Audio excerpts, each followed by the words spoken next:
하나님 아버지, 연약한 우리를 이곳에 불러주셔서 가장 크신 하나님을 의지하게 하시니 참으로 감사합니다. 하나님, 이 시간 주의 말씀이 들려질 때에 우리가 듣고 깨달아 행하는 자들이 되게 하여 주옵소서. 예수님의 이름으로 기도합나이다. 아멘. 찬송가 299장 하시겠습니다. 찬송가 299장입니다.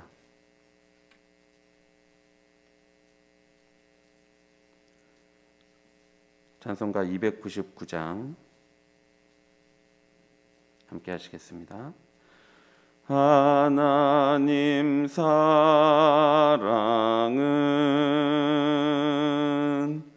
온전한 참 사랑, 내 맘에 부어 주시사 충만케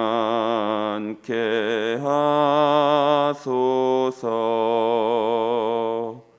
내 주님 참 사랑, 햇빛과 같으니 그 사랑 내게 비추사 뜨겁게 하소서. 그 사랑 앞에는 풍파도 그치며 어두운 밤도 환하니 그 힘이 크도다. 하나님 사랑은 온전한 참 사랑, 내 맘과 영에 채우사 새 힘을 주소서. 아멘.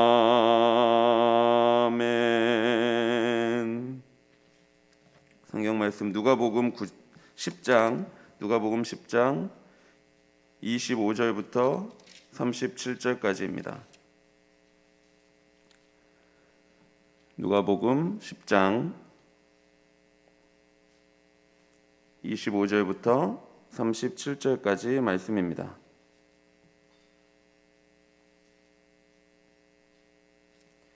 누가복음 10장 25절부터 한 절씩 교독하겠습니다.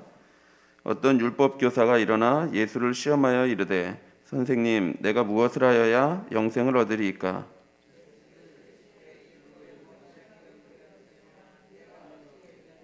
대답하여 이르되, 내 마음을 다하며 목숨을 다하며 힘을 다하며 뜻을 다하여 주 너희 하나님을 사랑하고 또한 내 이웃을 내 자신과 같이 사랑하라 하였나이다.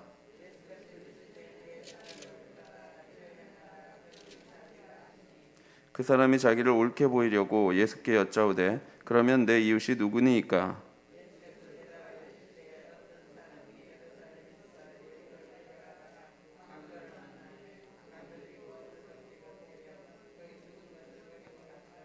마침 한 제사장이 그 길로 내려가다가 그를 보고 피하여 지나가고,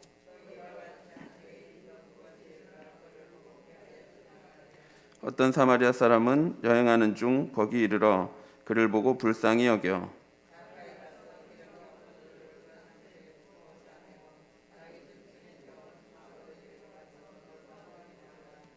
그 이튿날 그가 주막 주인에게 데나리온 2를 내어주며 이르되, 이 사람을 돌보아 주라. 비용이 더 들면 내가 돌아올 때에 갚으리라 하였으니.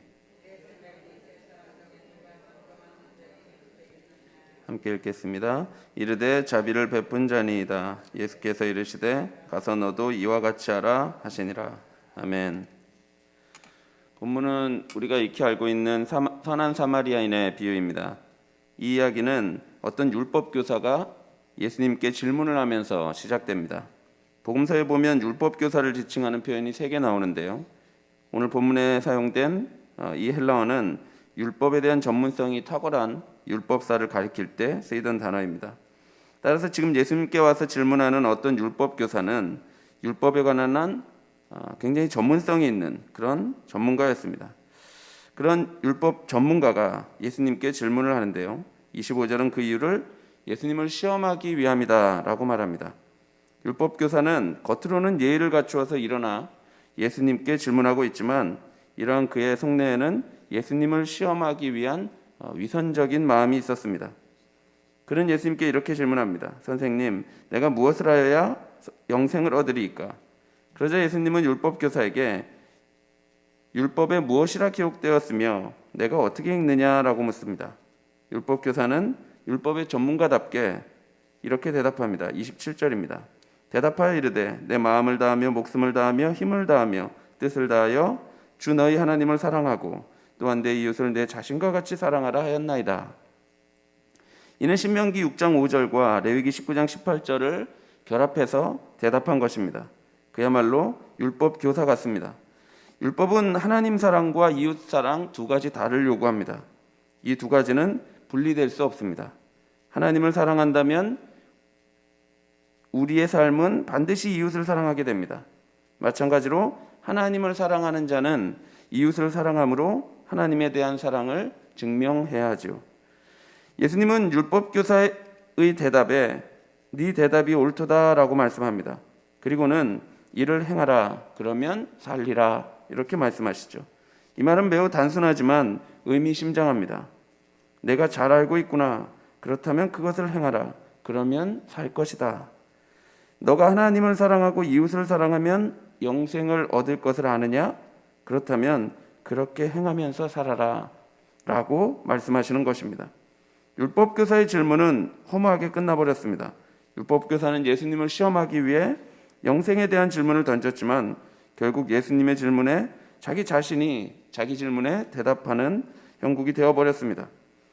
이렇게 시험은 끝났습니다. 그러자 율법교사가 이번에는 예수님께 다른 질문을 하게 됩니다. 29절입니다. 그 사람이 자기를 옳게 보이려고 예수께 여짜오되 그러면 내 이웃이 누구니까? 질문의 핵심은 그렇다면 내가 사랑해야 할 이웃이 누구냐 하는 것입니다. 그런데 율법교사의 질문에는 이번에도 목적이 있었죠. 그것은 자기 자신을 옳게 보이기 위함입니다. 율법교사는 나름 행함에 자신이 있었던 것 같습니다. 율법교사는 내 이웃이 누구입니까? 라고 하면 당연히 예수님께서 네 부모와 네 친구 그리고 네 민족 이스라엘 등이다 라고 대답하기를 기대했을 것입니다. 그러면 율법교사가 자랑스럽게 이 모든 사람을 내가 어릴 때부터 사랑했나이다 라고 대답할 것을 기대했을 것입니다. 그러면 율법교사는 스스로 옳게 보일 수 있었고 이러한 것이 율법교사가 원하는 전체 스토리였을 것입니다. 그런데 예수님은 이번에도 즉답을 피하시면서 하나의 이야기를 들려주십니다. 이는 예수님께서 율법교사에게 또 다른 질문을 하기 위함이었는데요. 예수님은 많은 경우 질문을 한 그 사람이 자기 자신의 입으로 그 답을 하기를 원하십니다. 예수님은 최고의 선생님이자 최고의 이야기꾼이시죠. 무지한 우리의 눈높이에 맞춰서 놀라운 이야기를 하심으로써 깨달음을 선사해 주십니다. 30절부터 그 이야기가 시작되는데요. 어떤 사람이 예루살렘에서 여리고로 내려가다가 강도를 만나서 옷을 빼앗기고 두들겨 맞아서 거의 죽을 지경이 되었습니다. 이것이 이야기의 배경인데요. 실제로 예루살렘에서 여리고로 가는 이 길에는 강도들이 많았다고 합니다. 1세기 역사가인 요세푸스에 따르면 이 길에는 숨어있는 강도들이 많아서 누구든지 이곳을 지날 때는 무장을 하거나 긴장을 해야 했다고 말합니다. 이 이야기에서 그런데 중요한 것은 강도를 만나 죽게 된 지경이 된 이 어떤 사람이 유대인인지 또는 사마리아인인지 아니면 부정한 사람인지 정결한 사람인지 세리인지 랍비인지 바리새인인지 서기관인지 또는 간음한 죄인인지 아무런 정보가 없다는 사실입니다. 그야말로 어떤 사람이 공경에 빠져 있습니다. 그런데 마침 한 제사장이 그 길로 내려가다가 공경에 빠진 어떤 사람을 보았습니다. 그러면 이야기를 듣는 이 유대인들은 기대하지 않을 수 없었을 것입니다. 이런 상황을 다른 사람이 아닌 제사장이 보았다면 분명히 도와주었을 것이라고 생각했기 때문입니다. 제사장은 성전에서 하나님을 섬기는 사람이 아닙니까? 그렇다면 이웃을 섬기는 것은 물론 당연할 것입니다. 그런데 제사장은 상처 입은 어떤 사람을 보고도 그냥 지나갑니다. 이번엔 둘째로 레위인이 그곳을 지나갑니다. 레위인은 제사장을 도와서 제사를 준비하고 성전 도구를 청결하게 하며 기구들을 운반하고 문을 지키고 또 노래하고 악기로 연주하며 성전을 섬기는 자들이었습니다. 그렇다면 제사장은 무슨 사정이 있어서 그랬는지 몰라도 레위인이라면 상처 입고 쓰러진 자를 반드시 도와줄 것입니다. 그러나 레위인도 역시 그냥 그 옆을 지나쳐 버립니다. 제사장과 레위인 이 모두가 발길을 돌려 지나갔다면 이제 이스라엘에게는 희망이 없어 보입니다. 그런데 셋째로 어떤 사마리아 사람이 등장합니다. 33절입니다. 어떤 사마리아 사람은 여행하는 중 거기 이르러 그를 보고 불쌍히 여겨. 여행 중이던 사마리아 사람은 상처 입어 쓰러져 있던 사람을 그냥 지나치지 않습니다. 그를 보고 불쌍히 여깁니다. 유대인들이 익숙한 순서에 따르면 처음에 제사장이 등장하고 그 다음에 레위인이 등장했으면 세 번째는 그냥 보통 유대 백성이 등장해야 합니다. 이제 평신도 유대인이 등장해야 유대인들이 생각하는 익숙한 문법에 맞습니다. 그런데 갑자기 사마리아인이 등장하여서 긍휼을 베푸는 행동은 이것은 그들이 예상하지 못한 이야기의 전개였습니다. 이를 듣고 있던 율법 교사나 청중들은 매우 불쾌했을 것입니다. 갑자기 사마리아인이 등장해서 제사장과 레위인도 하지 못한 선한 일을 하다니요. 이는 이스라엘 사람들의 전통적 공식에서 벗어난 것이었죠. 그런데 사마리아인은 상처 입어 쓰러져 공경에 처한 자를 불쌍히만 여기는 것이 아니라 매우 구체적으로 사랑의 행동을 보여줍니다. 기름과 포도주를 상처에 붓고 그 상처를 싸매 주지요. 그리고 자기 짐승에 태워 주막으로 데리고 가서 돌보아 줍니다.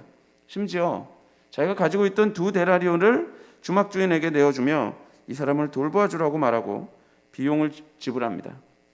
그리고 혹시 그 비용이 부족하다면 돌아올 때에 갚아주겠다고까지 말을 하죠. 이 사마리아인은 그 사랑을 행하고 있습니다. 이제 이야기는 끝났습니다. 그렇다면 이제 다시 예수님이 질문할 차례입니다. 예수님은 사랑해야 할 이웃이 누구인지를 질문하던 율법 교사에게 반대로 다시 질문합니다. 36절입니다.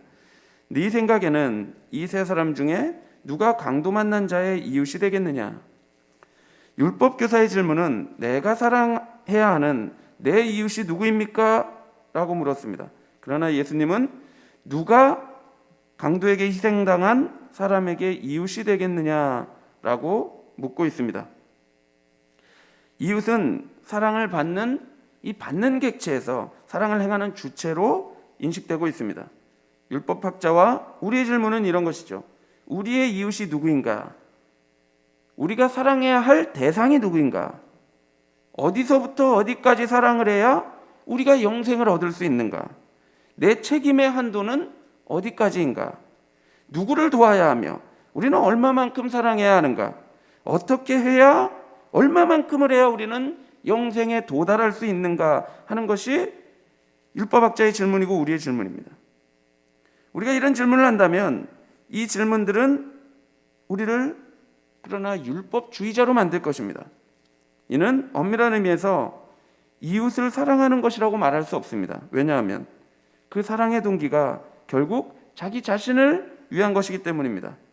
우리는 구원을 얻고자 사랑하지 않습니다. 이것이 중요합니다. 우리는 구원에 도달하고자 사랑하는 것이 아닙니다.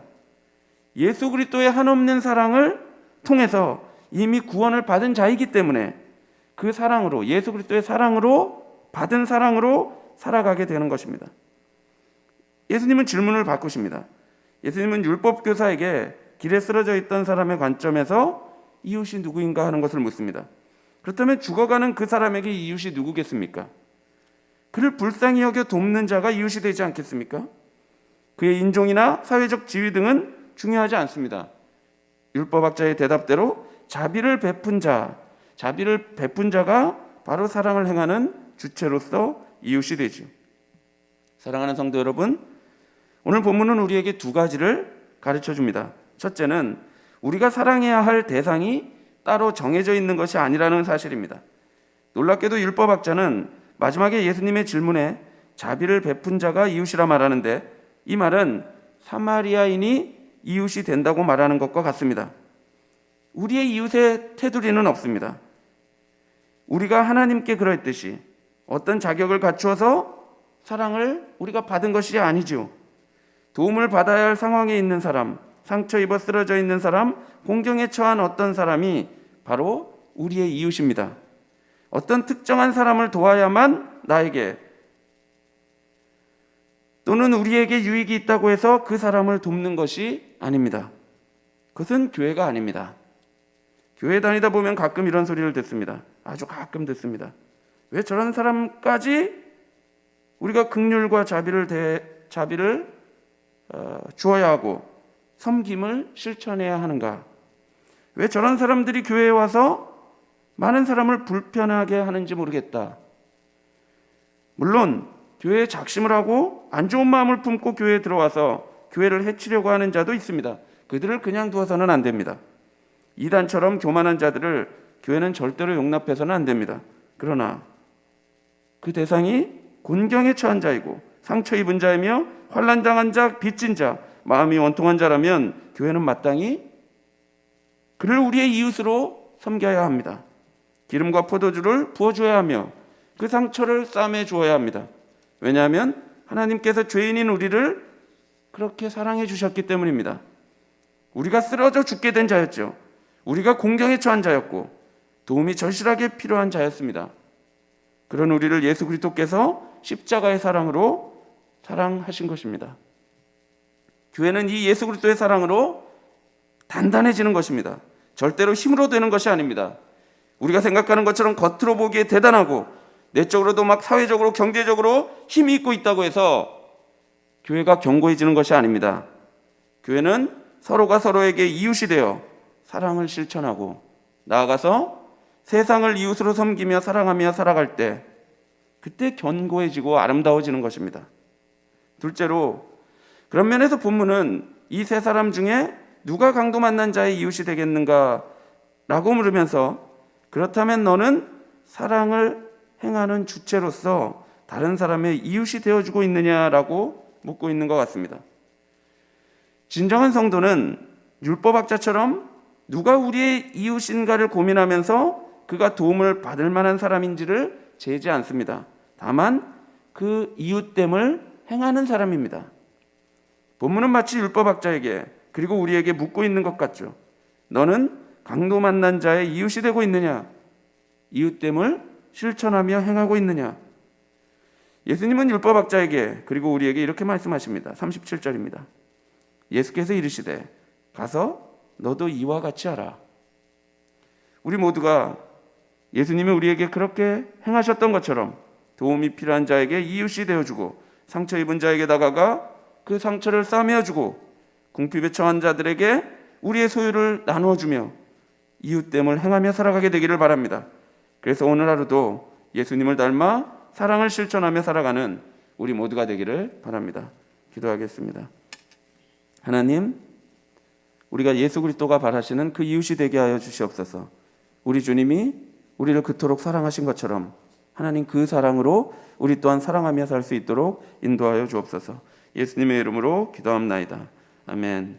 하늘에 계신 우리 아버지여, 이름이 거룩히 여김을 받으시오며 나라 임하옵시며 뜻이 하늘에서 이룬 것 같이 땅에서도 이루어지이다. 오늘날 우리에게 일용할 양식을 주옵시고 우리가 우리에게 죄 지은 자를 사하여 준 것 같이 우리 죄를 사하여 주옵시고 우리를 시험에 들게 하지 마옵시고 다만 악에서 구하옵소서. 대개 나라와 권세와 영광이 아버지께 영원히 있사옵나이다. 아멘.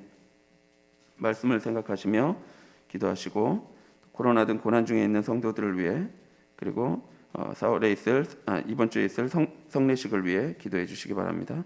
개인적으로 기도하시기 바랍니다.